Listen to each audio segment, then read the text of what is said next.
Good afternoon, anyway. Most of you have seen me over the last few weeks. I know some of you haven't, but most of you have at Chats and Hackney Caribbean Elders, doing workshops and talking about 9/9. So finally, we've seen it. Yes? And what did we think of it? That doesn't sound brilliant. What did we think of it? So how did you feel about the characters? Was there any character you particularly liked? Yes? Oh, yes. Which one? Auntie. Auntie Maggie? Okay. Everybody seemed to like Auntie Maggie. Yes. Anybody else? Huh? You like Uncle V? Okay, Uncle V. Why? Any reason why? You just liked him? Okay. So who liked Robert? Nobody did. Why is that? He's greedy. Okay. What does he want to sell the house for money? But remember what you said, you know. If you sell the house now, you get more. You didn't believe him. Okay. It's all about him. Okay. And what about Trudy? Trudy, the one that came from Jamaica. Ah. Huh? She didn't think much of her mom. Now that's one of the things that, when we've been talking over the weeks, we've been talking about the themes that come out of the play, yeah? So we had the whole thing about the ritual and the 9/9 and the things that's done. I will talk about that. But the relationship between families, and some of you might have experienced that in terms of the relationship the children who were born in England have with those that were left behind. In terms of Trudy and the relationship with Robert and Lorraine, it's the sort of thing that we tend to have in families, isn't it? When you come over. Some families, not all. No, I'm not saying all. I'm saying we can have it in families where you leave, for very good reasons sometimes. Somebody is left over there, and then you come here and you start a new life, and you have children over here, but then the relationship between your children here and the ones out there is always a little bit fractious. Yes? I mean, in the end, look, everybody thought that Trudy was difficult because her mother tried to send for her. But it seems she hadn't. She did go on phone, but probably the grandmother answered, and she didn't want to be left on, Trudy to be left on her own. Not Trudy, but herself, and she loved Trudy. So she just said, she don't want to come, it's too cool. Yeah. So you think it could be a mistake that she said she didn't want to come? Miscommunication. And the grandmother might have cooked it up. Okay, I hadn't thought about that, but that's true. So you see how you could write the play, right? Creative writing. We must continue the workshops. You're going to write parts. The continuation, the true story of Gloria and Trudy. Trudy's story.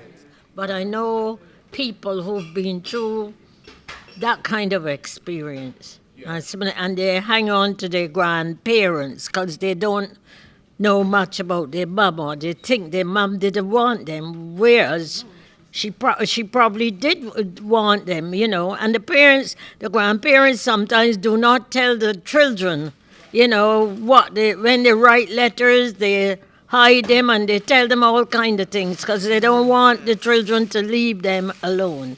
Yeah. The other thing I wanted to pick up was the whole thing about the younger people and their attitudes to the rituals and the culture. And I was hoping we'd have a few more young people here so we could have a little discussion around that.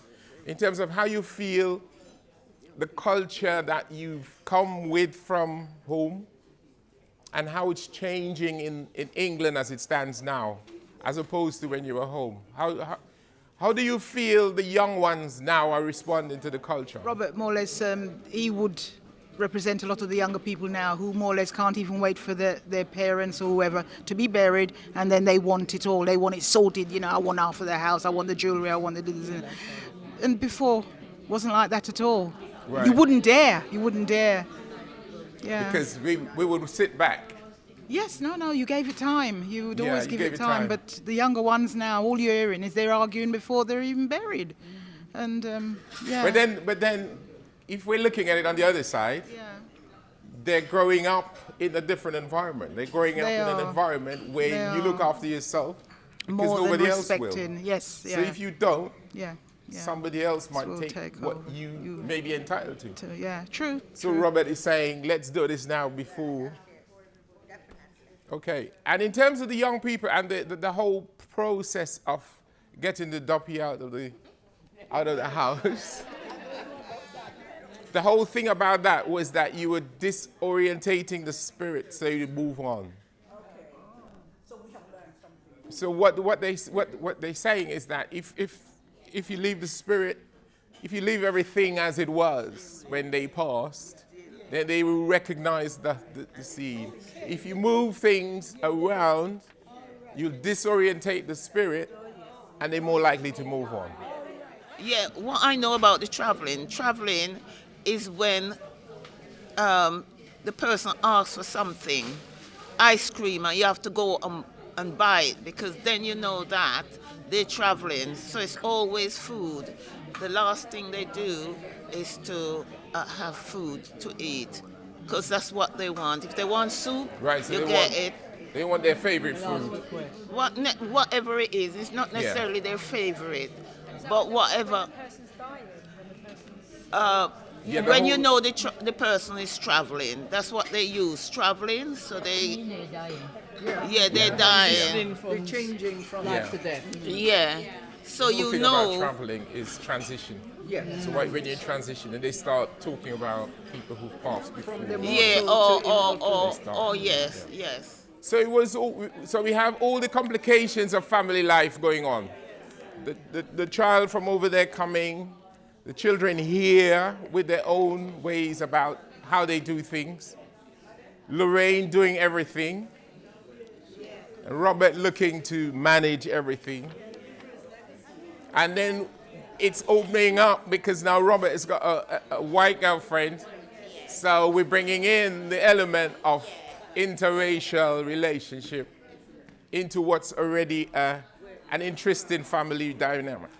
When I was at Hackney Caribbean Elders, we ended one of the sessions with a very impromptu sing-song. And I couldn't remember which song we sang, and I kept thinking all day about how great thou art. And then watching the play, I understood why it was sticking in my mind, because when I read the play, I was going to share something with you that I did. When I first read the play, I did a voice memo because I just had this feeling, you know, the same way the final act sort of made us feel emotional and stuff. And so I realized why I was thinking about how great thou art, because it was there in the script, but it just sort of resonated with me. Now, we're filming it, so he's getting a lot of me. I know I'm handsome, but I'm not that handsome. So what I'm gonna do is ask you to join me here if you're happy to be filmed. If you join me here, and we can do at least a verse and a chorus of how great thou art. And it will be our way of saying goodbye to Gloria and sending her on her journey. Who's going to join me? Oh my God.